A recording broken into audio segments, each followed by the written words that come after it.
Bismillahirrahmanirrahim. Assalamualaikum warahmatullahi wabarakatuh. Waalaikumsalam warahmatullahi wabarakatuh. Waalaikumsalam warahmatullahi wabarakatuh.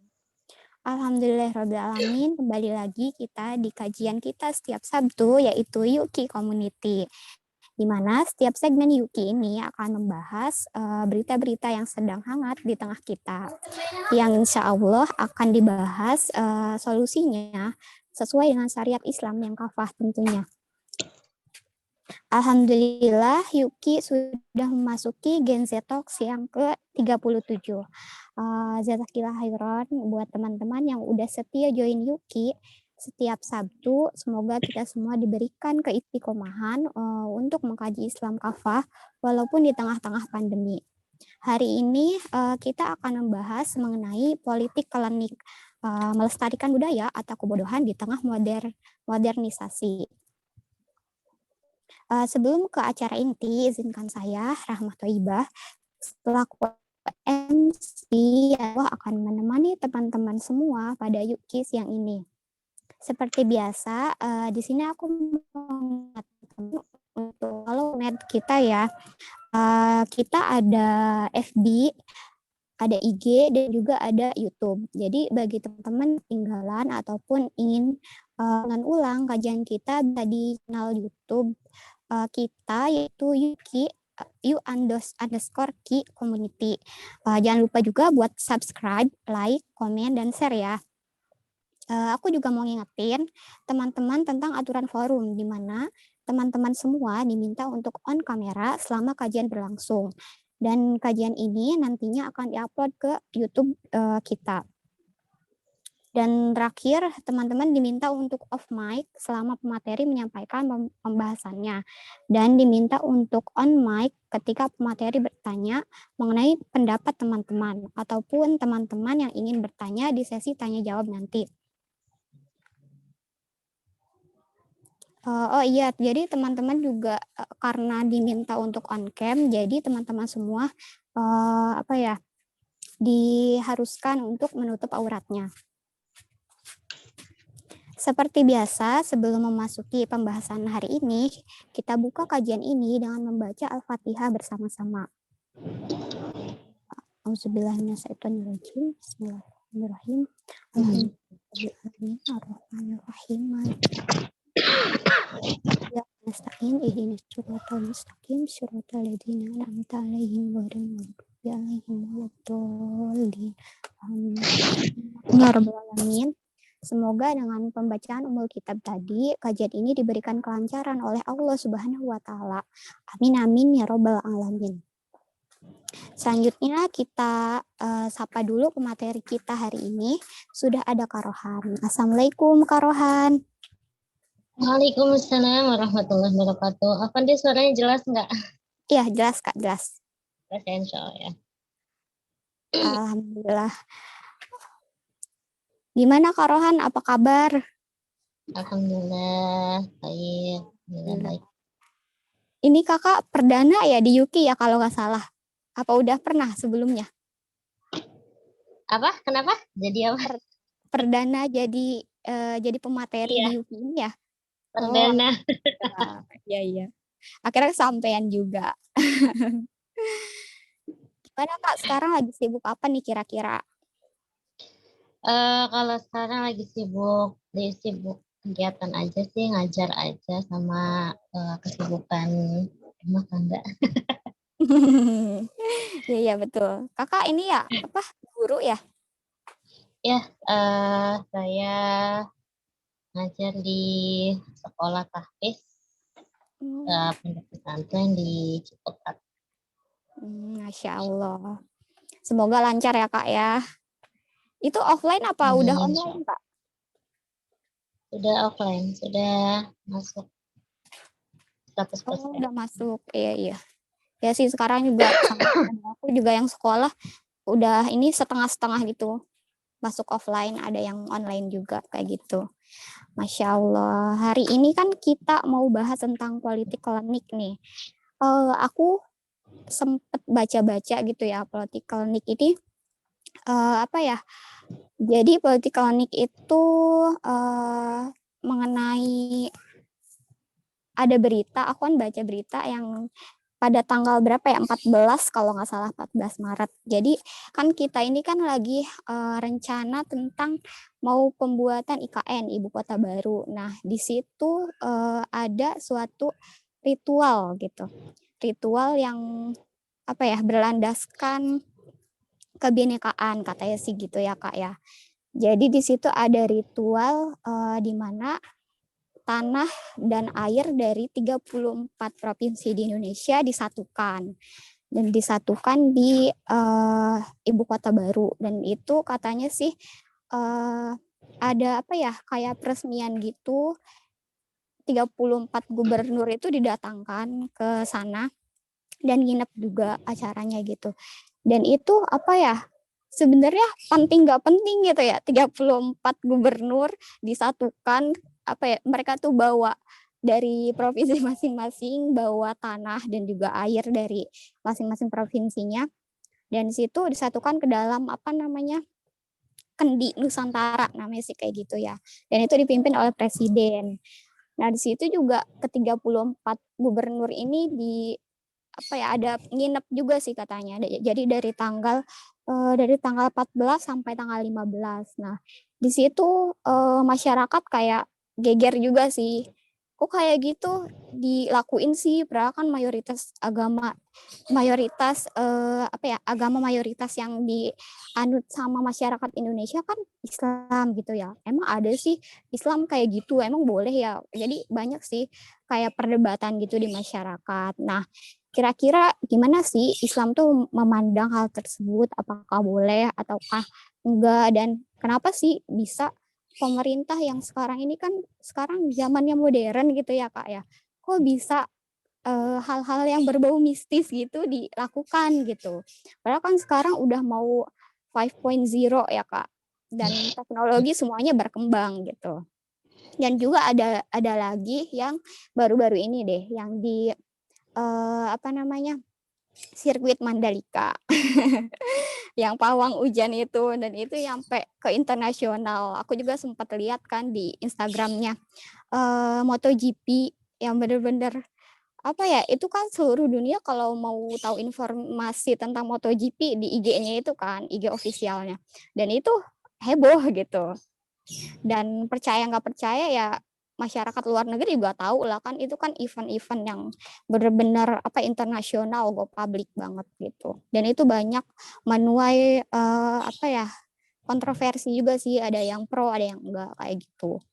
Dan yang jadi pawang hujan juga sekarang lagi apa ya, lagi trending gitu, lagi viral gitu. Lagi naik daun.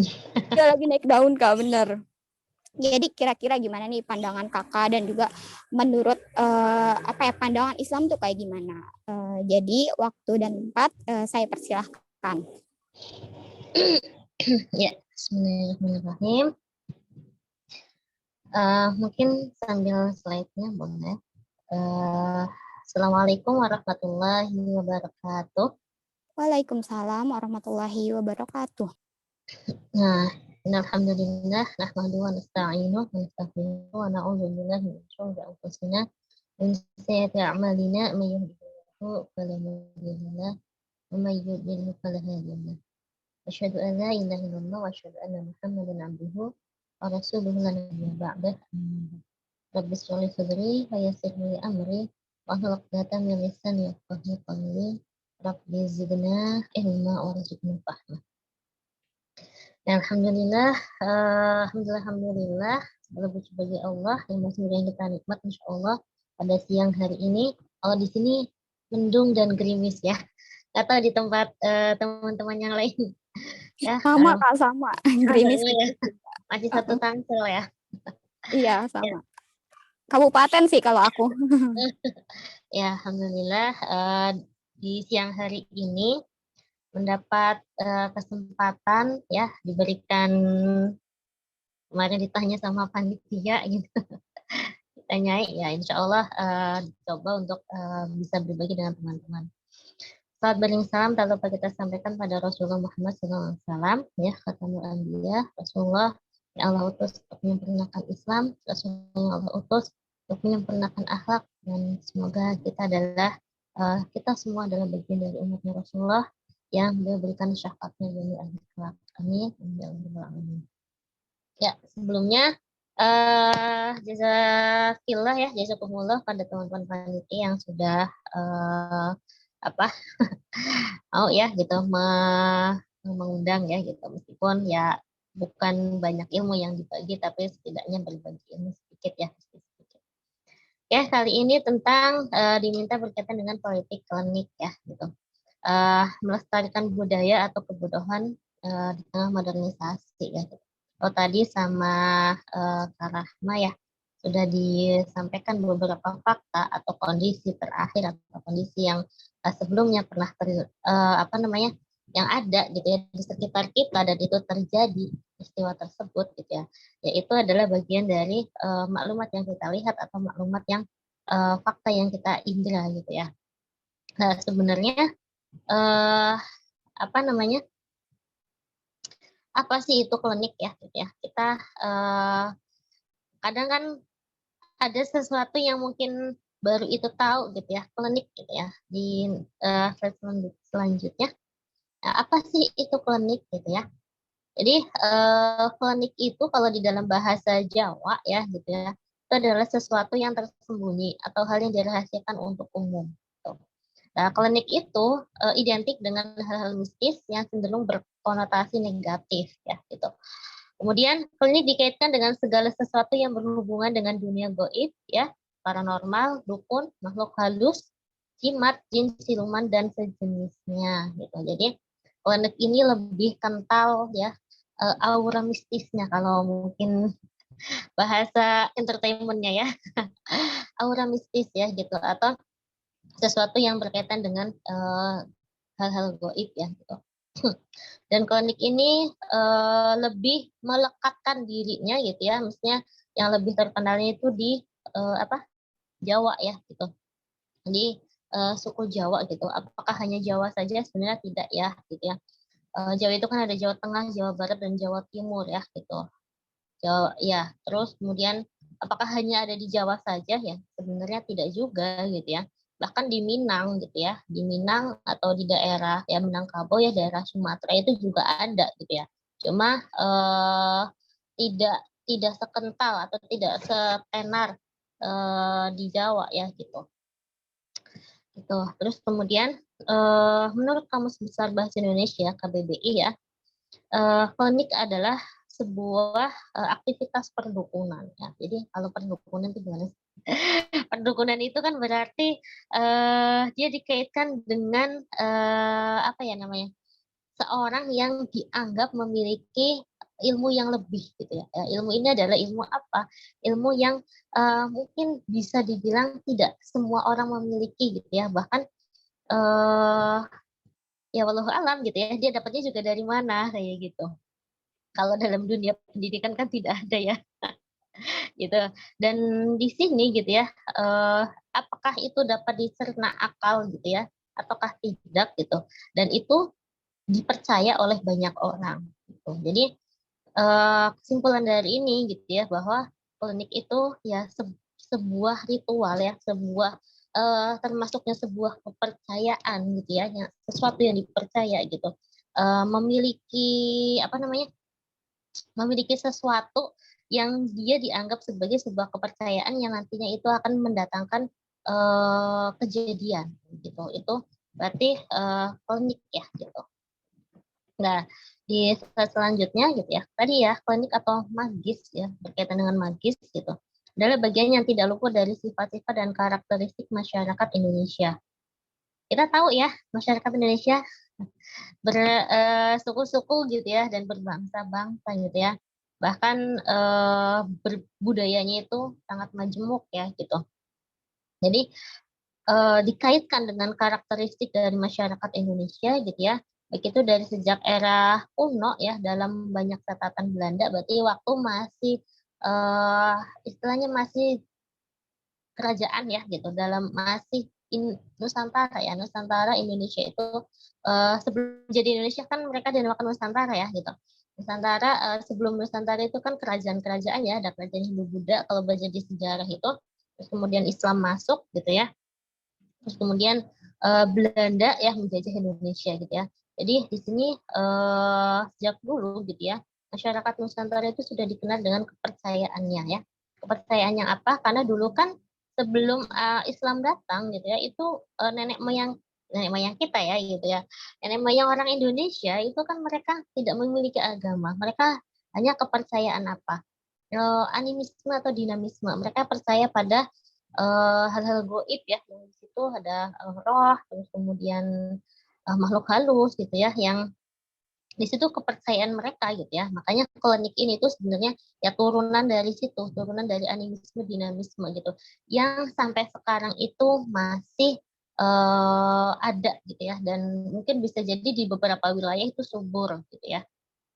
Nah, di sini melansir dari O'Keefe ya, dalam teorinya pada bukunya yang berjudul Stolen Lightning, The Social Theory of Magic yang diterbitkan di New York pada 1982, menjelaskan tentang kepercayaan sosial terhadap hal-hal magis yang berkembang di masyarakat gitu. Jadi klinik ini adalah kepercayaan gitu ya, kepercayaan sosial, kepercayaan apa namanya ya tadi ya, sesuatu yang dipercaya ya, turunan dari animisme dinamisme tadi, yang berkaitan dengan hal-hal goib atau magis tadi ya, yang itu berkembang di masyarakat sampai dengan sekarang gitu. Ya, di slide selanjutnya, sebelum ke selanjutnya ya gitu. Nah, ini contohnya kemarin di bulan Februari kalau nggak salah ya, ini terjadi. Ada yang lihat beritanya? Nah, ini adalah salah satu contohnya, salah satu contoh klinik ya, atau ritual yang dilakukan tadi kan, merujuk kepada pengertian klinik tadi atau pembahasan tadi ya, magis tadi ya, yang dia kepercayaan sosial ya terhadap hal-hal magis yang berkembang di masyarakat gitu. Dan ini salah satu contohnya kemarin di hari Ahad ya, Minggu tanggal 13 Februari 2022 terjadi ya, adanya dilakukan ritual klinik ini gitu ya, yang akhirnya berujung maut. Kondisinya berapa? 11 orang ya, 11 orang meninggal gitu ya, yang dikabarkan meninggalnya itu tersapu ombak gitu ya. Dan ritualnya gitu ya, ritual atau yang dilakukan saat mereka melakukan kepercayaannya gitu ya, yang mereka percaya gitu, itu banyak ya, banyak hal gitu ya. Jadi dari contoh ini, ritual yang berujung maut di Jember gitu ya, berarti kan itu menandakan ya bahwa klinik gitu ya, atau hal-hal magis tadi itu masih berada atau masih berkembang di kalangan masyarakat gitu. Nah, karena apa gitu ya, karena memang ya di dalam masyarakat itu masih mempercayai hal-hal tersebut gitu ya, meskipun ada sebagian masyarakat yang akhirnya sudah meninggalkan ya, atau sedikit demi sedikit sudah meninggalkan hal tersebut gitu ya, tapi masih banyak juga yang masih mempercayainya gitu. Kenapa? Karena tadi ada yang bilang klinik ini adalah bagian dari kearifan lokal, ya kan? Bagi yang pro ya gitu. Kalau yang kontra nanti ada yang bilang itu hal syirik, itu ini itu gitu. Itu tidak sesuai dengan syariat Islam gitu. Tapi kalau yang pro gitu ya, yang menganggapnya yaitu wajar gitu. Itu turunan atau itu warisan budaya gitu ya gitu. Makanya mungkin tadi Kak Rahma sudah sedikit menggambarkan gitu ya, ada yang pro dan ada yang kontra juga ya berkaitan dengan tadi gitu. Nah, di sini dengan adanya ritual-ritual klinik gitu ya, atau ritual yang tadi mungkin kalau kita tanya apa sih manfaatnya gitu ya, kan kita lihat tidak ada ya gitu, tidak ada manfaatnya gitu. Bahkan ya kalau kita sebagai seorang yang beragama Islam gitu ya, itu bisa dikatakan sebagai sesuatu yang syirik gitu ya gitu. Nah, lanjut di slide selanjutnya, bahwa klinik juga merujuk pada beberapa ya atau bentuk barang ya gitu, seperti menggelar ritual upacara ya adat Jawa ya, seperti beragam jenis bunga segar, beragam dupa dan kemenyan, serta beragam minyak wangi untuk beberapa hajat gitu. Jadi tadi ya, kenapa sih warga di Jember tadi ya gitu dia melakukan ritual ya. Ritualnya itu kalau nggak salah menyebar sesajen ya ke apa namanya di laut ya. Jadi dia ke lautnya gitu. Bahkan yang sempat diberitakan di TV-TV itu atau di berita itu ya dari 11 orang ini ya gitu. Bahkan ada apa orang tua ya, maksudnya ada satu keluarga ya gitu yang ikut gitu dan itu mempercayai gitu hal-hal yang hal seperti itu gitu. Nah, jadi klinik sebenarnya gitu ya penyederhanaan saja dari suatu lelaku yang dijalankan demi meraih tujuan tertentu. Tapi yang susah atau tidak masuk di nalar logika pada umumnya. Nah, ini. Jadi sebenarnya gitu ya masyarakat yang mempercayai klinik tadi yang mempercayai hal tadi gitu ya itu kan karena tadi ya kepercayaan yang turun temurun gitu ya yang masih ada sampai dengan sekarang gitu masih adanya karena ya memang masih ada yang melakukan gitu dan itu bahkan mohon maaf ya gitu ya pemerintah sekarang dengan jargon apa ya program-program pariwisata apa ya yang berkaitan dengan apa mengembalikan budaya dan kearifan lokal gitu, yang sudah ditinggalkan gitu ya. Padahal yang sudah ditinggalkan ini kan yang apa ya yang memang benar-benar bertentangan kan gitu, yang memang benar-benar tidak sesuai dengan kita mayoritas umat muslim gitu. Jadi kayak yang tadi kasus di Jember tadi gitu ya, mereka kenapa sih mau melakukan misalnya capek-capek gitu ya, misalnya beli bunganya gitu ya, terus kemudian dia ke pantai atau ke laut gitu ya, pantai gitu ya, terus apa sampai akhirnya berujung maut gitu ya. Kenapa? Karena sebenarnya ada sesuatu yang mereka tuju gitu ya, sesuatu yang mereka tuju gitu ya, tapi dengan cara tadi ya mempercayai sesuatu yang bukan bukan dari apa namanya usaha gitu, bukan dari ikhtiar gitu ya, tapi keyakinan gitu ya, keyakinan atau kepercayaan terhadap sesuatu yang dilakukan atau ritual tadi yang nanti akan mendatangkan hajatnya gitu. Itu ya gitu. Nah, ini ada beberapa eh bentuk barang ya dalam ritual-ritual klinik ya. Tadi ya disebutkan ada dupa atau kemenyan ya gitu ya. Bisa dengan bertapa gitu ya, bisa dengan sesajenan yang tadi mungkin di apa namanya disajikan di laut gitu ya atau tidak hanya di laut juga sebenarnya ya gitu bahkan di tempat-tempat tertentu misalnya gunung gitu ya atau candi gitu terus kemudian ada juga ya prosesi mandi kembang itu bagian dari ritual ritual ya gitu. Terus kemudian makan atau minum tertentu atau bahkan makan ya atau bahkan ada yang mengatakan puasa ya puasa di hari wetonnya kalau nggak salah ya gitu. Nah itu masih berkembang di kalangan masyarakat gitu. Jadi kayak apa namanya mohon maaf ya kakak kan dari Jawa gitu. Kakak dari Jawa gitu. Tepatnya memang di Jawa wilayah pesisir ya dekat dengan pesisir pantai dan ritual seperti itu gitu, itu masih ada gitu. Itu biasanya tuh kalau nggak salah tuh di bulan Muharram ya, di bulan Muharram atau di bulan tanggal 1 Syuro kalau nggak salah ya gitu. Atau di bulan-bulan tertentu gitu. Kalau misalnya ada yang dinamakan sedekah sedekah bumi. Nah, ada juga yang dinamakan sedekah laut. Nah, kalau sedekah laut sesajennya biasanya isinya apa? Kepala apa tuh namanya?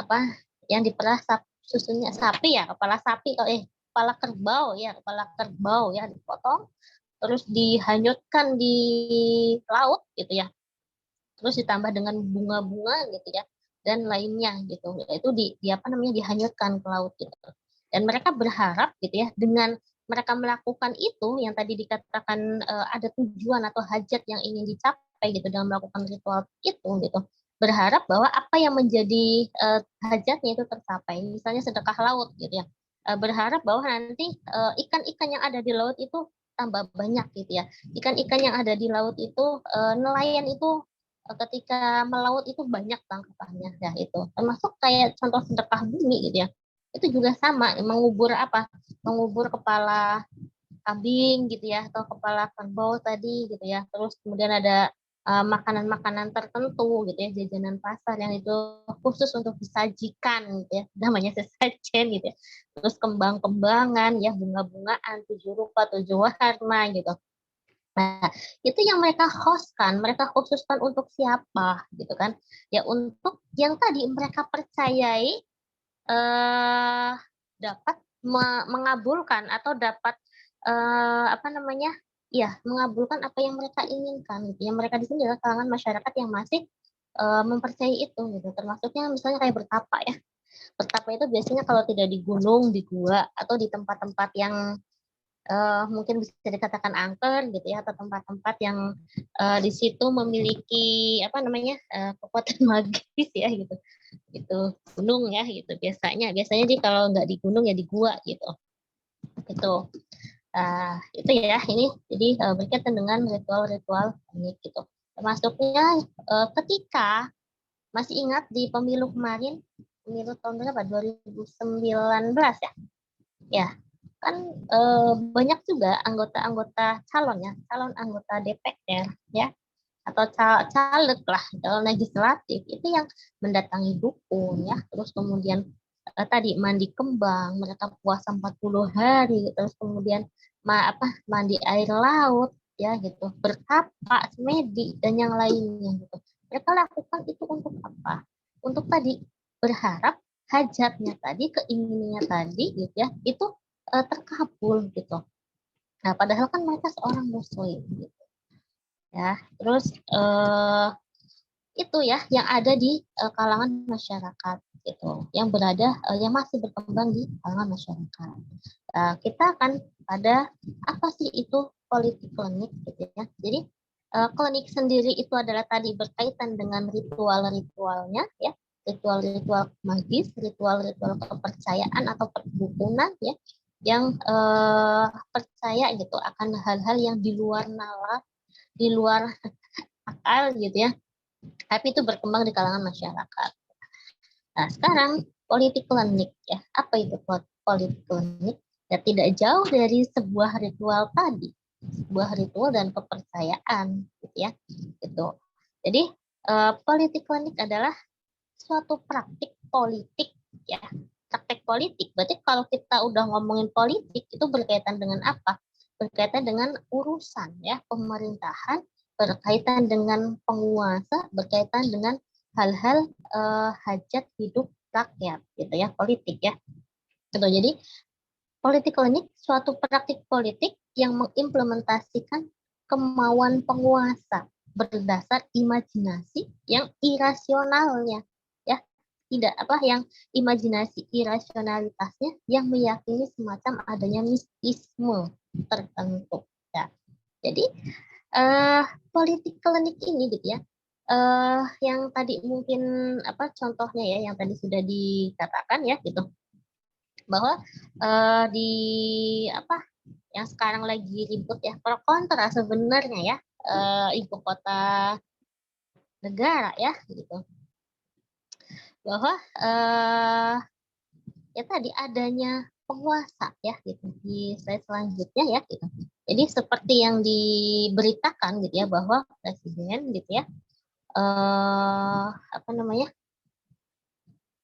ke ibu kota ya, ibu kota negara gitu ya, yang baru gitu ya di Kalimantan Timur ya pada tadi Senin 14 Senin lalu ya 14 Maret gitu ya, yang itu dilakukan ritual apa Kendi Nusantara. Dan tadi Kendi Nusantara ini diisi apa? Diisi air sama tanah ya, kalau nggak salah tadi air dan tanah dari 34 provinsi gitu. Dan kembali gitu ya tadi bahwa di sini adalah dikatakan kenapa dikatakan politik klinik ya, kenapa dikatakan klinik yang berbau politik gitu, karena yang melakukan itu adalah seorang penguasa, karena yang melakukan itu adalah seorang yang seharusnya melayani, memikirkan, mengayomi, apalagi yang tugasnya itu wewenangnya itu untuk memberikan kemaslahatan gitu ya kepada umat dengan kebijakan-kebijakan yang di apa namanya di, diinginkan rakyat gitu kayak gitu. Jadi ritual gitu ya, ritual tadi ya kendi Nusantara ya, yang dikatakan kendi Nusantara ya di daerah namanya di daerah dikatakan titik nol ya gitu. Dan itu pun dihadiri banyak dari gubernur ya, juga ada ya kalau nggak salah ya, yang 26 gubernur dan 6 wakil kalau nggak salah ya. Itu terus pejabat-pejabat negara juga ya diundang gitu. Dan sebelum dimulai prosesi itu gitu ya, itu presiden melakukan apa? Yaitu ada tepung tawar ya untuk melindungi, membersihkan serta permohonan ya, memohon dijauhkan dari mara bahaya. Jadi dari sini gitu ya kita ya bisa berapa ya, ya tergambar gitu ya apa yang dilakukan penguasa gitu ya, apa yang dilakukan oleh seorang pimpinan negara gitu ya, yang di situ melakukan ritual tertentu yang dianggap itu adalah sebuah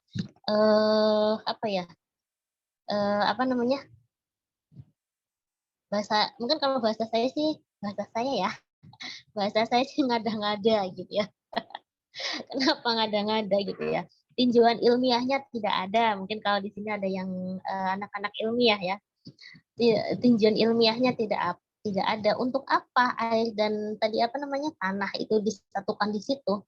Cuma disimpan doang di situ. Gunanya untuk apa? Manfaatnya itu apa? Gitu. Terus hanya sebuah ritual gitu ya, yang tapi meskipun itu ritual yang tadi tidak ada manfaatnya, terus kemudian menonjolkan keinginan penguasa untuk tadi ya, yang sebelum memohon gitu. Jadi kepercayaan dari presiden ini yang mempercayai adanya hal-hal mistis ya gitu yang berkaitan dengan itu gitu. Jadi ya nggak rasional sih sebenarnya gitu ya. Bahkan ritual tersebut gitu ya itu juga tadi ya sudah akan ada pro dan kontranya dari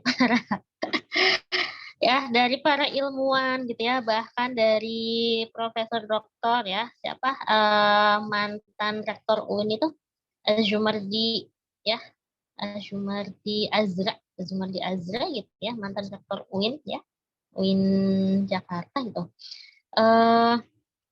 Ya menyayangkan gitu ya, nggak paham gitu maksudnya itu apa gitu ya beliau ya gitu. Jadi tidak ya maksudnya itu apa gitu melakukan ritual itu gitu ya sampai dibawa kepada hal-hal yang mistis gitu. Bahkan hal-hal yang mistis itu gitu ya istilahnya itu sudah mulai ditinggalkan gitu. Nah, belum lagi dari siapa ya? Dari peneliti ya kalau nggak salah ya. Bukan, dari Ketua Asosiasi Program Studi Pendidikan Sosiologi Antropologi Indonesia. Itu Ubedillah ya, Bapak Ubedillah Badrun ya. Itu juga sangat menyayangkan gitu ya, praktik mengisikan di Nusantara gitu ya. Kalau di dalam terminologi sosial budaya gitu ya dan sosiologi politik gitu ya, yaitu bagian dari politik klinik gitu. Kenapa? Karena itu praktek gitu ya yang diimplementasikan penguasa tadi gitu ya. Karena ada hajat yang diminta gitu. Dan tadi ada apa? Ada seolah-olah dengan menaruh itu nanti tanah yang di situ gitu ya, tanah dari semua wilayah itu mungkin akan menyuburkan gitu ya, mungkin akan mewakili dari tanah-tanah yang lain gitu.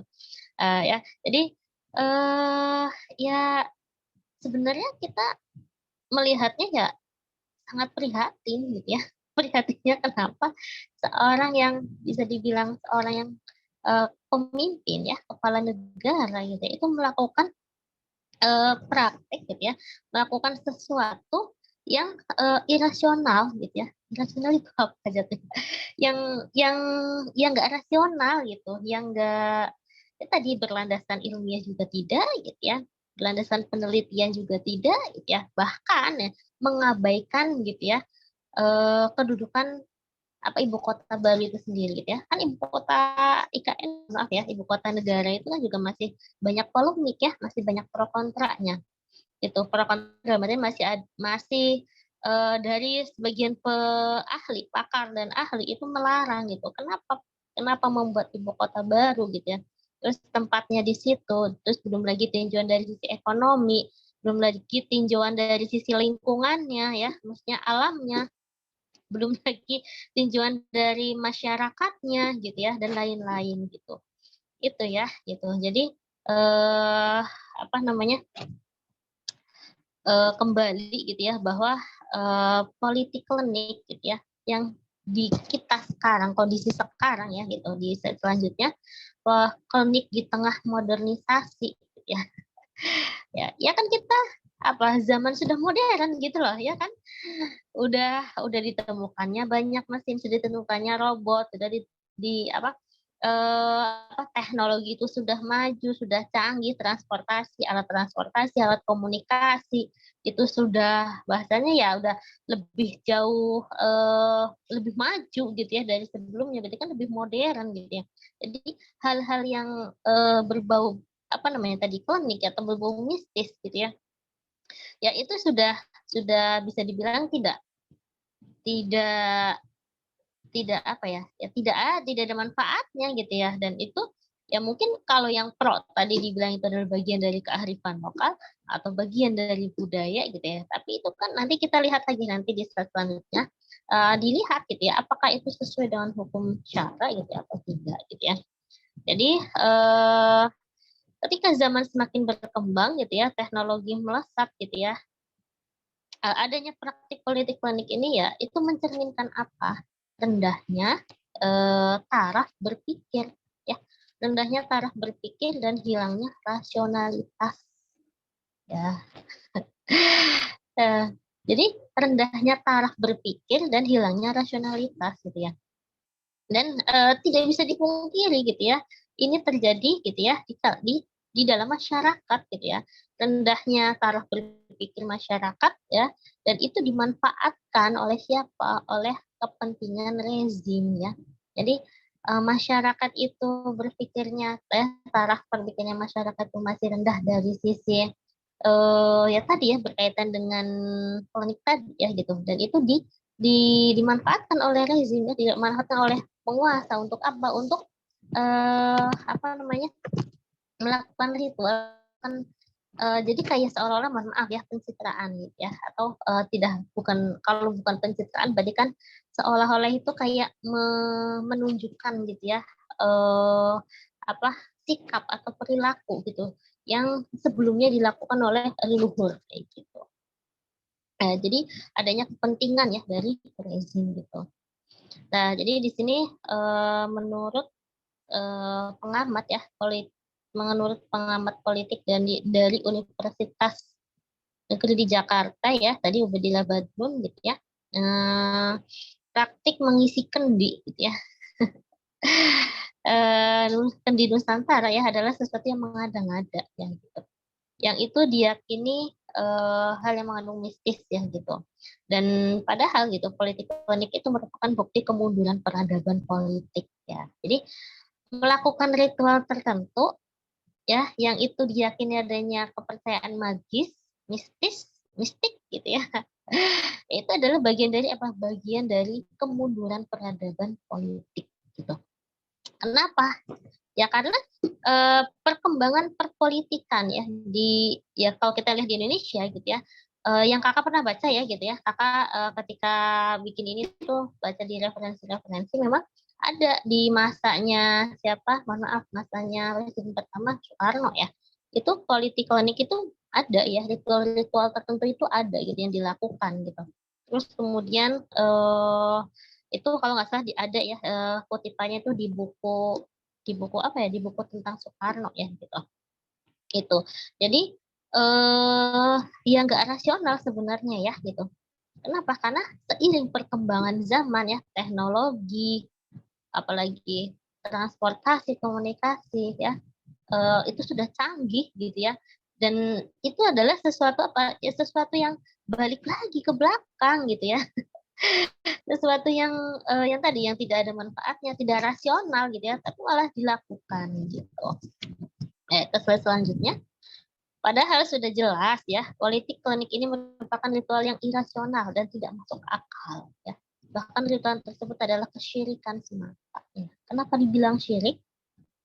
Karena ya dia meminta, jadi tadi dia memiliki hajat tertentu gitu ya, tapi dilakukan dengan ritual-ritual ya yang mempercayai hal-hal gaib, yang mempercayai adanya tadi ya hajatnya dia itu akan dilakukan akan terpenuhi gitu ya. Ketika dia melakukan sesuatu, ketika dia melakukan ritual tadi ya, ritual yang berkaitan dengan hal-hal magis gitu, dan hal magis ini tadi berkaitan dengan siapa? Makhluk halus ya gitu ya, baik itu jin ya atau ritual-ritual yang kepercayaan yang memintanya bukan kepada Allah gitu. Nah, bagaimana bisa gitu ya mau ngebangun ibu kota baru ya, mau minta keberkahan gitu ya, tapi dilakukan ya dengan sesuatu yang yang tidak diridhoi Allah gitu ya. Bagaimana gitu. Jadi bagaimana gitu ya bisa gitu ya menginginkan keberkahan ya dari ibu kota baru tapi diawali dengan kesyirikan ya. Gitu. Ya bagaimana juga seorang pemimpin gitu ya yang seharusnya menjadi contoh dan teladan bagi masyarakat tapi dia malah sebaliknya mengajak kepada kesyirikan ya. Nah, jadi itu kenapa gitu? Kenapa itu bisa terjadi gitu? Kan tadi kita zamannya sudah modern ya. Pokoknya dulu mungkin kalau kata orang dulu ya, kata neneknya kakak itu dulu tuh pakai baju itu nggak pakai kayak gini ya. Dulu pakai apa ya namanya? Karung ya, karung goni ya. Dulu neneknya kakak tuh masih di tahun 6 tahun berapa 5 berapa lahirnya dulu tuh masih 40-an lah gitu, belum merdeka gitu ya. Itu dulu tuh masih waktu masih dijajah Jepang ya. Mereka pakaiannya apa? Pakai karung goni. Karung goni itu kalau sekarang jarang sih melihat ya karung goni. Bukan karung yang buat beras itu, bukan yang tebel, yang warna coklat deh kalau nggak salah, yang agak ada sabut-sabutnya gimana gitu. Itu yang dipakai gitu. Nah sekarang sudah ditemukannya teknologi untuk tadi ya pakaian ya, belum lagi mesin-mesin pabrik, belum lagi mesin-mesin yang memudahkan pekerjaan atau kegiatan aktivitas manusia ya. Jadi kan itu zaman kita itu sudah maju, sudah modern gitu ya. Tapi kenapa gitu ya praktek-praktek kayak gini tuh masih ada gitu. Nah, kembali lagi ya di slide selanjutnya. Inilah gambarannya ya, gambarannya dari sistem kita sekarang, sistem apa? Sistem demokrasi ya, kapitalis ya, sekuler gitu, yang dimana kesyirikan itu dilanggengkan gitu ya, dengan dijadikan untuk meredam penolakan ya, meredam penolakan publik ya terhadap pembangunan ibu kota baru tersebut. Gitu. Jadi kan tadi yang kakak bilang ya, mungkin tadi Kak Rahma juga sudah bilang bahwa ibu kota baru sendiri itu kan menuai polemik ya, menuai pro dan kontra ya gitu antara pakar, ahli, terus masyarakat gitu ya, dari sisi dari sisi keuangannya, dari sisi SDA, SDM-nya, terus kemudian sumber dayanya tadi gitu ya, terus masyarakatnya gitu ya. Nah, jadi ini jadi kayak dibuat ya di sistem inilah gitu ya yang seolah-olah itu dengan ketika ada penolakan atau ketika ada yang tidak suka itu diredam dengan cara-cara tertentu gitu ya, diredam dengan dialihkan gitu ya. Tidak dapat dipungkiri juga gitu ya bahwa sistem yang berasaskan sekulerisme, apa itu sekulerisme? Yaitu pemisahan agama dari kehidupan ya, pemisahan ya kalau berkaitan dengan agama ya udah di tempat ibadah saja gitu ya, dan kalau sudah berkaitan dengan kehidupan ya jangan disangkut pautkan dengan agama, yaitu sekulerisme ya gitu. Ya tadi ya, dengan sekulerisme yaitu memisahkan agama dari kehidupan, membuat para penguasa itu memiliki pola pikir dan tentunya pola sikap yang tidak mengenal halal dan haram. Gitu. Jadi orang agama dan kehidupan itu dipisah gitu ya. Jadi ya udah mereka nggak akan melihat halal dan haram lagi, mana yang boleh dan mana yang tidak dilakukan gitu. Iya, ya apa ya, ya ini gitu, alasan ya, landasan bukan landasannya, kenapa politik klinik itu masih sampai sekarang dan itu bahkan dilakukan gitu ya oleh seorang penguasa gitu ya, yang menjadi contoh ya, seharusnya menjadi contoh, menjadi teladan bagi rakyatnya, bagi masyarakat gitu ya, gitu. Nah, kemudian gitu ya, penggunaan dukun gitu ya, melakukan ritual tertentu gitu ya, bahkan meminta gitu kepada leluhur yang dianggap dapat mengabulkan permintaan pun dilakukan gitu ya. Jadi kayak tadi ya, sebelum melakukan prosesi kendi apa tadi, kendi Nusantara ya, kendi Nusantara dilakukan prosesi tabur apa tadi kan, tabur tepung tawar ya gitu ya, yang katanya ya meminta perlindungan ya, meminta untuk dilindungi ya, untuk membersihin ya, memohon dijauhkan dari mara bahaya.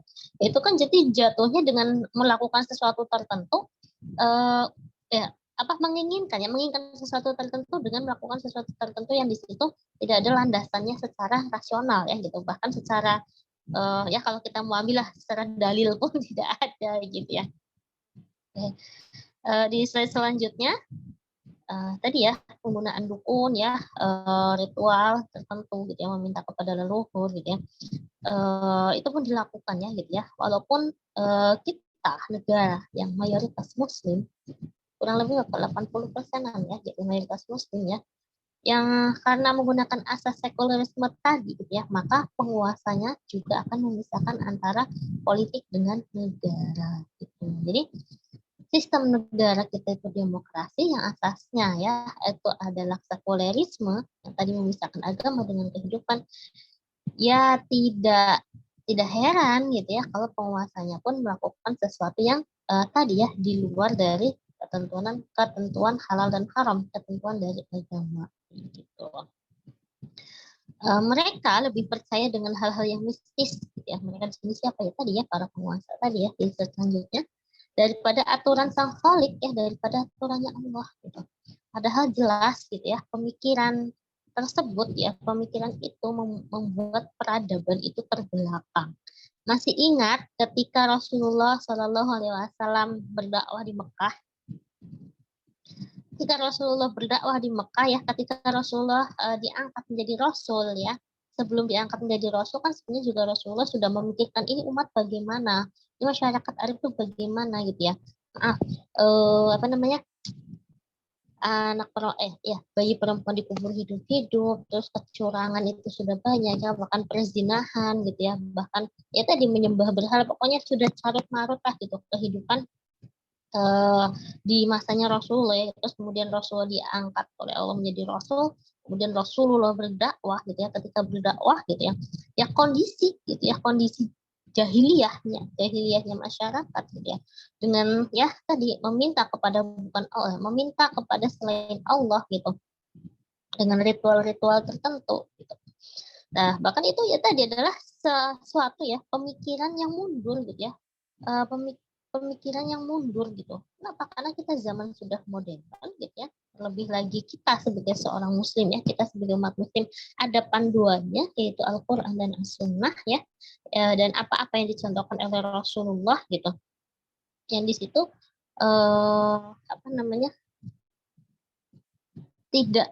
tidak rasional gitu ya, politik atau tidak rasional ritual-ritual tadi gitu ya. Nah, meskipun ya karena berkembangnya tadi sekulernya tadi gitu.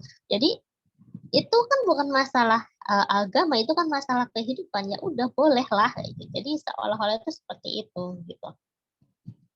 Yang berbau mistisme ya, mistisme itu kan berarti ya hal-hal yang gaib ya gitu ya, yang selain Allah gitu.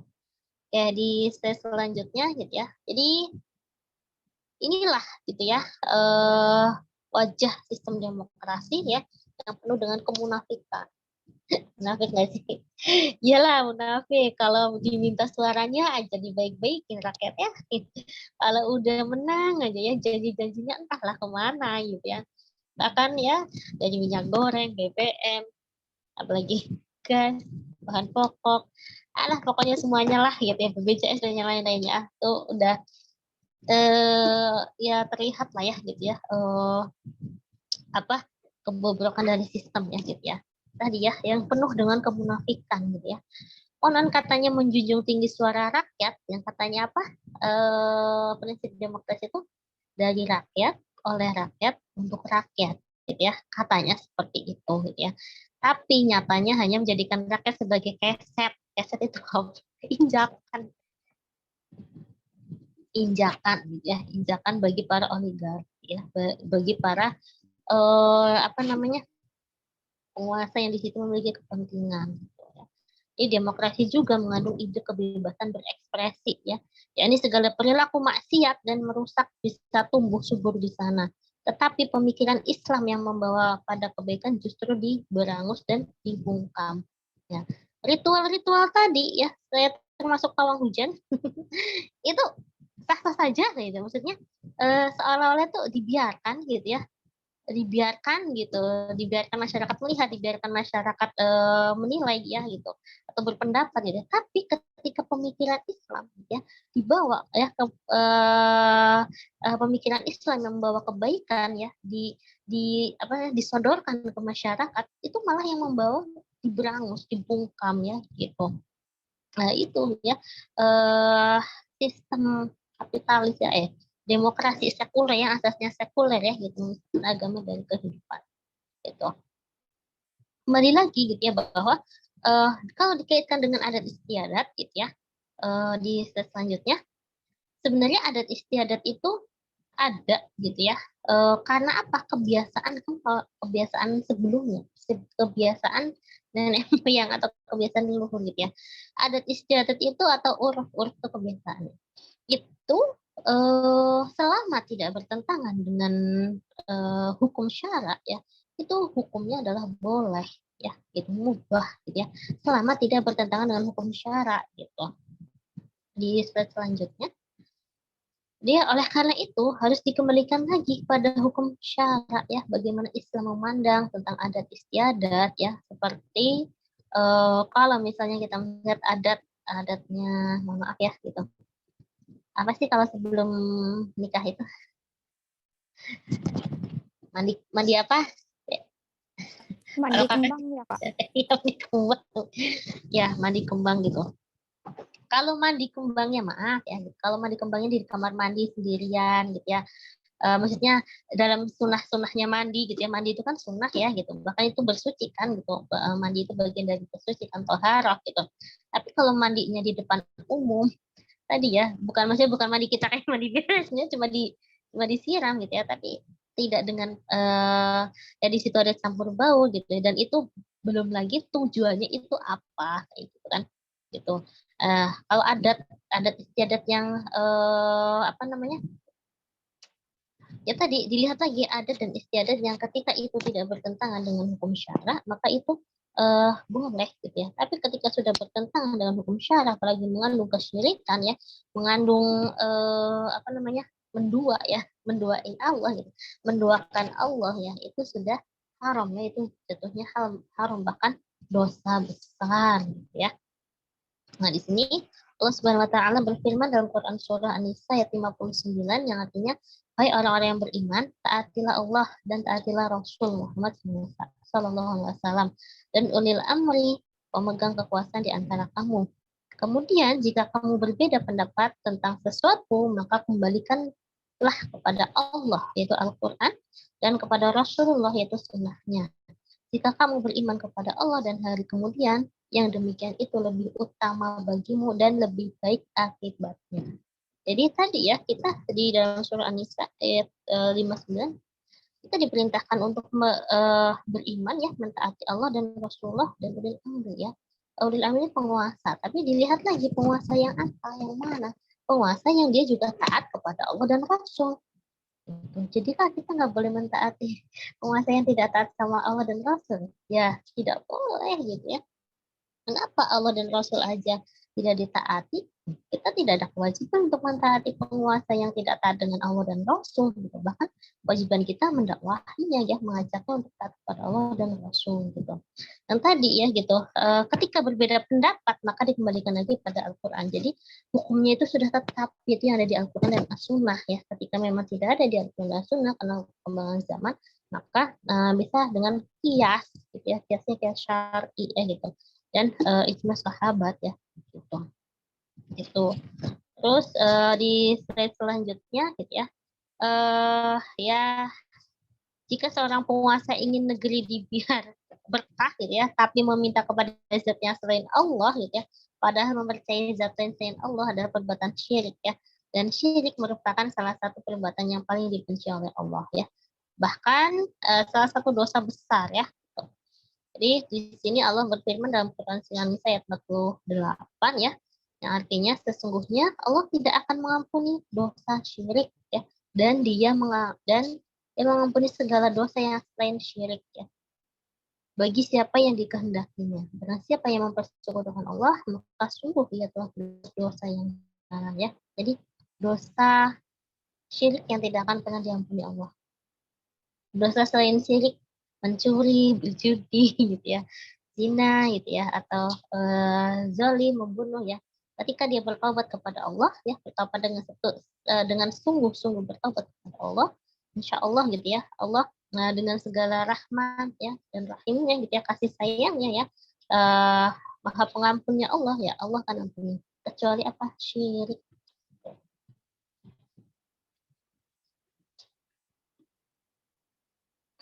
Nah, jadi terus bagaimana di slide selanjutnya dalam sistem pemerintahan Islam, ya, bagaimana Islam itu memandang, gitu ya, perbuatan tersebut tadi.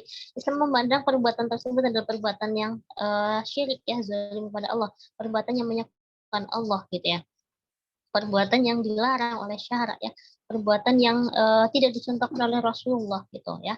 Dalam sistem pemerintahan Islam yaitu khilafah Islamiyah yang tidak akan ditemukan seorang pemimpin yang akan menyekutukan Allah dan Rasulnya.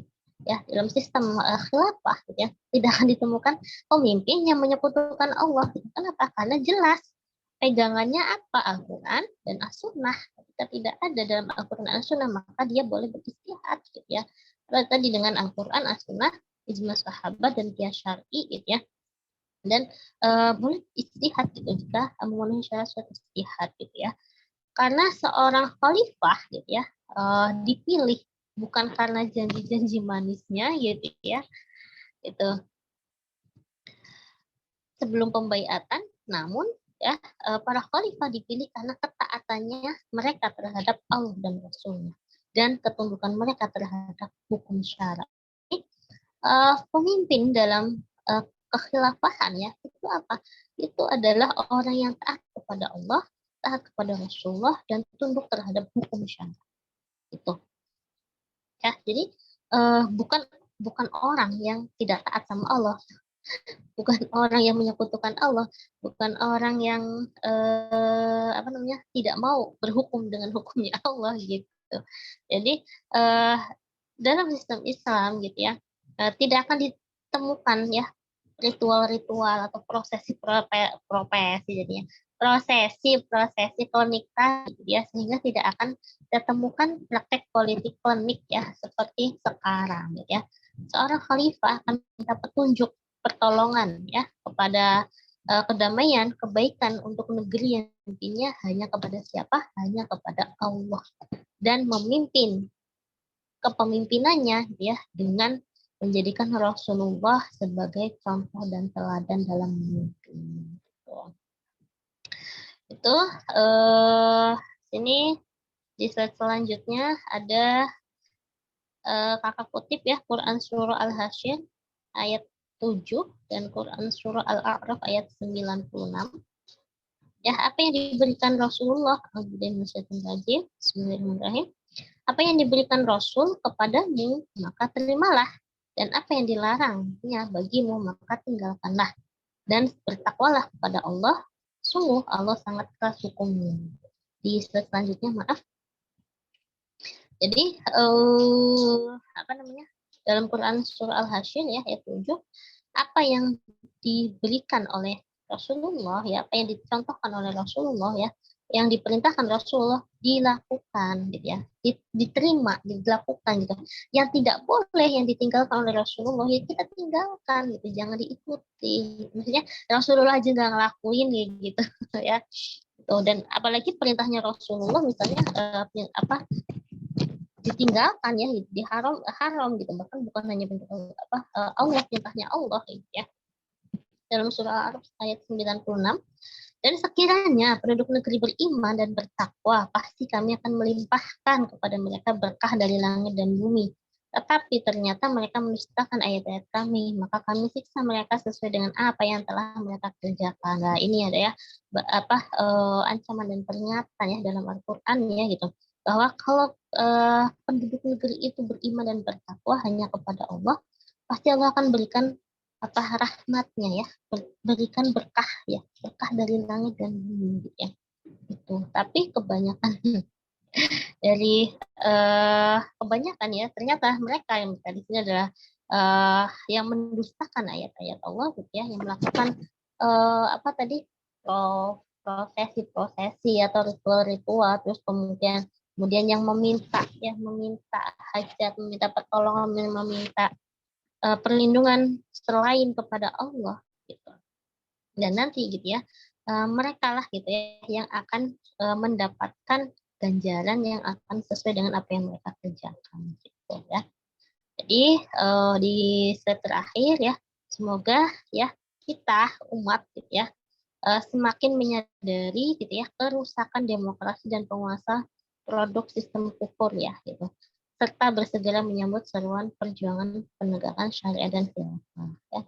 Wallahu a'lam bishawab. Nah, itu mungkin yang dapat saya sampaikan. Dikembalikan ke arah Rahma. Baik Kak Rohan, Masya Allah, jazakillah khairan Kak Rohan atas pemaparan materinya tadi. Jadi sudah jelas ya bahwa politik klinik ini nggak ada di sistem Islam, di mana di sistem Islam itu kita kan tidak boleh menyekutukan Allah gitu, tidak boleh meminta kepada suatu hal yang selain Allah. Bahkan di zaman Rasul pun tradisi-tradisi seperti ritual tersebut tidak pernah dilakukan gitu. Dan di dalam Al-Quran pun tidak ada perintahnya. Gitu. Tapi ini sih Kak, apa ya yang ritual apa tadi yang Kendi Nusantara ini kan lebih ke ini ya, ke apa namanya budaya Jawa gitu ya. Dan di sini ada indikasinya nggak sih Kak, kan kepala negara kita gitu Indonesia kan emang dari Jawa gitu. Jadi ya udahlah ambil aja nih tradisi satu gitu. Sebenarnya hal ini tuh dapat ini nggak sih Kak? Dapat membuat suku-suku lain itu cemburu gitu, cemburu sosial gitu, kecemburuan sosial terhadap suku Jawa ini. Kenapa sih kok kayak diistimewakan gitu? Ibaratkan kayak gitu ya, apa sih kasarnya seperti itu. Dan aku juga kayak mikir gini Kak, kalau misalnya kebinekaan, kenapa nggak semuanya aja ritual 34 provinsi dilaksanakan gitu. Ini tuh kayak apa ya, mengambil satu suku dijadikan sebagai ritual kebinekaan gitu kan. Ini kan yang tanah dan air itu kan dari 34 negara 34 provinsi tadi gitu. Tapi di dalam satu tradisi di mana tradisi yang digunakan adalah tradisi dari suku Jawa gitu kan. Itu bisa nggak sih Kak kayak suku lain misalnya suku Sunda gitu. Ih kok gitu ya gitu. Bisa kayak gitu juga gitu. Dan iya kan ya aku mau nanya deh Kak. Kan ini kan yang gubernur itu kan didatangkan juga ya. Berapa sih Kak tadi? Kata Kakak 6 ya? 6 gubernur 26 kan kayaknya tidak kalau yang Kakak baca ya, memang iya. dari 34 provinsi itu ada yang hadir dan ada yang tidak kan. 26 itu yang hadir, 6 itu yang wakil kalau nggak salah. Jadi ada wakilnya yang hadir gitu. Kalau tidak gubernurnya ya wakilnya yang hadir. Oh, jadi lumayan banyak juga yang datang ke situ. Jadi aku juga agak lucu gini nih Kak. Misalkan si gubernur ini ditanya gitu, mau kemana gitu, mau perjalanan dinas kemana nih gitu, ke Kalimantan. Emang ngapain sih di Kalimantan? Itu mau ada ritual kendi Nusantara gitu kan, rada gimana gitu ya. Masa ini deh, namanya kan perjalanan dinas, tapi yang dilakukan tuh ya bukan dinas juga gitu ya. Maksudnya ini kan lebih ke ritual yang gak rasional gitu ya, bisa dibilang kayak gitu. Dan aku juga rada anehnya gini, pemimpin apa sih, kepala daerah kita itu kan semuanya pasti berpendidikan tinggi gitu ya. Dan presiden juga ya aku yakin berpendidikan tinggi juga. Kenapa hal ini masih dilakukan gitu kan? Misalkan mereka kan pasti ada musyawarah dulu ya. Misalnya ritual ini dilakukan apa enggak ya gitu-gitu. Pokoknya pasti udah ada musyawarah. Dan kenapa semuanya setuju gitu. Padahal kan mereka kan orang-orang hebat gitu di bidangnya masing-masing dan juga berpendidikan tinggi gitu. Sebenarnya kalau dari situ aja udah aneh gitu ya Kak ya. Kok bisa sih gitu? Gimana sih kalau menurut Kakak? Ya, yang pertama gitu ya, ketika tadi ditanya apakah akan ada kecemburuan sosial berkaitan dengan ini, kan ritualnya adalah mengambil satu ritual gitu ya dari Jawa gitu, terus suku-suku yang lain nggak kepengen gitu atau gimana gitu. Sebenarnya kita fokusnya tidak di situ gitu. Kenapa? Kita fokusnya yang tadi mungkin di pertanyaan yang kedua atau pernyataan yang kedua gitu ya. Kenapa sih gitu ya pemimpin negara ya, bahkan yang mungkin bisa dikatakan apakah itu musyawarah atau tidak ya karena nggak tahu ya gitu. Cuma berarti kan yang diundang pun gitu itu adalah seorang kepala daerah ya, yang pasti itu bukan, maksudnya dari sisi pendidikan lah ya gitu ya, bukan orang yang biasa-biasa saja gitu ya, bukan orang yang pengetahuannya itu awam gitu, itu kan ya gitu. Tapi kenapa bisa gitu ya? Ya fokusnya tadi gitu. Kenapa mereka orang-orang yang berpendidikan, orang-orang yang mungkin dari sisi keilmuan gitu ya, itu apa punya gitu ya, memiliki keilmuan gitu ya, bahkan tunduk saja atau mengikuti saja, mengiyakan saja gitu. Ya itu tadi yang pertama adalah sistem atau dasar asas dari sistem negara kita itu adalah sekuler, memisahkan agama dengan kehidupan. Jadi kalau itu sudah berbau agama, kalau agama itu ya udah tempatnya di masjid gitu ya, di gereja atau di mana gitu. Tapi kalau sudah berkaitan dengan kehidupan atau yang lain selain agama, agama nggak usah ikut campur gitu. Jadi kayak prosesi kendi ini tuh nggak usah dikait-kaitkan dengan agama kalau sekuler ya gitu. Kenapa? Karena udah bukan ranah agama. Agama mah udah ibadah dan yang lain-lain aja gitu. Kalau Islam gitu ya. Kalau Islam ya sholat, puasa, zakat, haji gitu ya. Udah gitu, nggak usah dikait-kaitkan kan dengan agama gitu, nggak usah dikaitkan dengan syirik gitu. Toh ya mungkin akan ada yang berpendapat toh itu kan cuma ritual gitu, dan hati kita juga masih dengan Allah misalnya kayak gitu, yang pro ya gitu. Nah, tapi tadi yang menjadi fokusnya adalah kenapa sih itu bisa gitu ya. Tadi yang pertama negara landasan asasnya ya, sistem ini adalah sekuler, misalkan agama dengan kehidupan. Kalau sudah agama itu dipisah dengan kehidupan gitu ya, apapun itu bisa terjadi, nggak ada batasannya. Yang tadi dibilang adanya demokrasi itu kan adanya kebebasan berekspresi, kebebasan berpendapat, kebebasan tes dan yang lainnya. Berarti kan itu bagian dari kebebasan melakukan kayak gitu. Itu kalau kata mereka yang sekuler itu kan kebagian dari kebebasan. Terserah kita dong mau ngambil yang mana, terserah kita dong. Bahkan yang pro atau yang istilahnya mengacungi jempol gitu, atau yang istilahnya menyukai gitu ya ritual tersebut ya, kan di Nusantara tersebut ya, itu akan dibilang ini nih pemimpin yang akan melestarikan budaya, ini nih pemimpin yang mencontohkan kita kearifan lokal yang dijunjung gitu ya, yang sebelumnya ditinggalkan tidak dilakukan lagi ini dilakukan ya.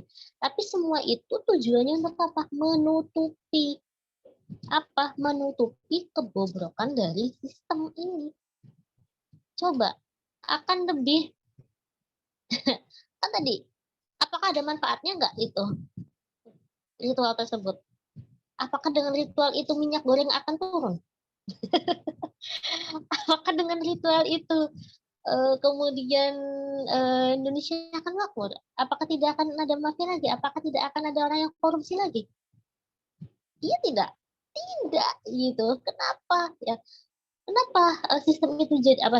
Kenapa ritual tersebut itu kayak seolah-olah itu tadi yang kakak sampaikan di slide juga di slide keberapa tadi itu bagian kenapa politik klinik ya. Jadi ibu kota negara aja itu masih berpolemik ya gitu, masih bermasalah masyarakat rakyat itu apakah 100% menyetujui tidak gitu ya. Tapi apakah para pakar dan para ahli menyetujui tidak gitu. Sebagiannya tidak ya, sebagiannya menyetujui mungkin karena sudah ada kong kali ya gitu ya. Tapi yang benar-benar melihat gitu itu tidak menyetujui itu gitu. Tapi yang tidak setuju yang apakah itu dipertimbangkan pendapatnya? Tidak gitu. Bahkan ya laju aja kayak gitu. Itu ya gitu. Jadi ya enggak ya kalau kakak bilang wajar gitu ya. Kenapa? Karena sistemnya sekuler. Jadi orang yang berpendidikan tinggi pun gitu ya, ketika sudah masuk ke ranah eh, irasional atau tidak rasional gitu ya, ketika itu adalah dicontohkan oleh penguasa yang junjungan mereka, yang mereka akan melakukan kayak gitu. Jadi tanpa akan ditanya, misalnya apakah nanti kepala daerahnya itu nanya ke presiden, Pak Presiden ini itu manfaatnya apa, ini itu untuk apa dengan ini itu nanti di Jakarta atau misalnya apa dengan itu prosesi atau apa sih ritual itu nanti ibu kota baru jadi makmur ya belum tentu juga gitu. Bahkan yang tadi dikatakan meminta keberkahan tapi diawali dengan sesuatu kesyirikan, saya meminta berharap keberkahan tapi dilakukan dengan sesuatu yang syirik ya. Apakah itu kan mendatangkan keberkahan? Allah alam ya pastinya tidak lah gitu. Kayak gitu ya. Itu sih deh. Dan tadi apa? Ya kalau tadi yang pertama ya, apakah akan ada kecemburuan berkaitan dengan suku yang lain? Ya itu tidak menjadi fokus apa dalam artian uh, sosial ya gitu, tidak itu. Tapi yang akan menjadi fokusnya tadi itu tuh sebuah politik ya yang dilakukan untuk menutupi apa? Menutupi sesuatu yang mana? Sesuatu keburukan, kebobrokan dari sistem. Gitu. Oke Kak, Sukron Ya. atas jawabannya. Iya sih, berarti kuncinya dari segala ritual yang masih dilakukan sampai sekarang ini ataupun dari political nick ini yaitu karena sistem yang dipakai sekarang ini kan sistem sekuler gitu, di mana agama itu dipisahkan dari kehidupan. Iya sih Kak, bener. Kalau misalnya agama dipisah dari kehidupan kan otomatis mereka kayak ya udah sih agama-agama, kehidupan-kehidupan gitu. Dan jadi penyimpangan juga banyak terjadi gitu. Karena ya kalau misalnya agama mereka mikirnya gini, ya udah lu kalau mau beragama di masjid gitu. Di musola, di masjid, lu zakat, lu puasa, ya udah gitu aja. Kalau misalnya kehidupan ya udah sesuai yang mereka mau gitu. Ya Kak. Oke, Sukron Kak Rohan atas penyampaian materinya. Untuk sesi tanya jawab bisa di ini ya, bisa di grup chat kita, di grup Yuki. Karena kita sekarang udah di penghujung kajian kita, di mana kita sekarang ada sesi dokumentasi. Jadi teman-teman semua bisa on cam ya, diusahakan untuk on cam. Sambil nunggu on cam, aku screenshot pembicara sama FC dulu ya. Oke Silahkan. Kak. Rahmah sama kawan. Ya. Oke, 1, 2, 3. Oke.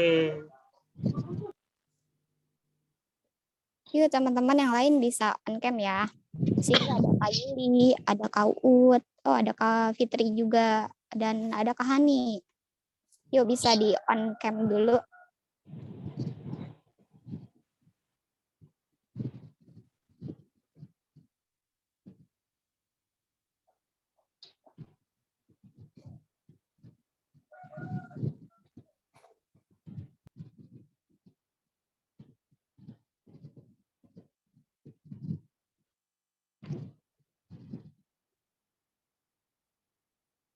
Yang lainnya gimana Rahma? Mau ditunggu atau kita screenshot aja?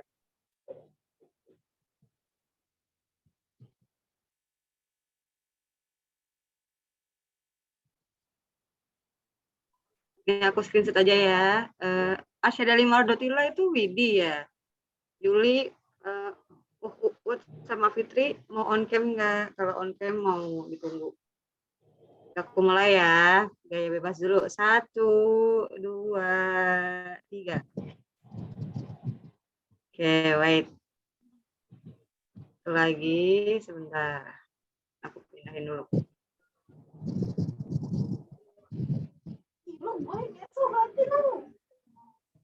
Oke, lagi. 1, 2, 3. Oke, udah. Oke, syukron Kak Azki. Alhamdulillah kita sudah di penghujung acara. Jazakumullah khairan buat teman-teman yang sudah join dan juga syukron buat Kak Owan yang udah jadi pemateri. Semoga berikutnya bisa jadi pemateri untuk selanjutnya. Dan juga mohon maaf apabila terdapat salah kata baik yang disengaja ataupun yang tidak. Kita baca hamdalah, istighfar 3 kali dan doa penutup majelis.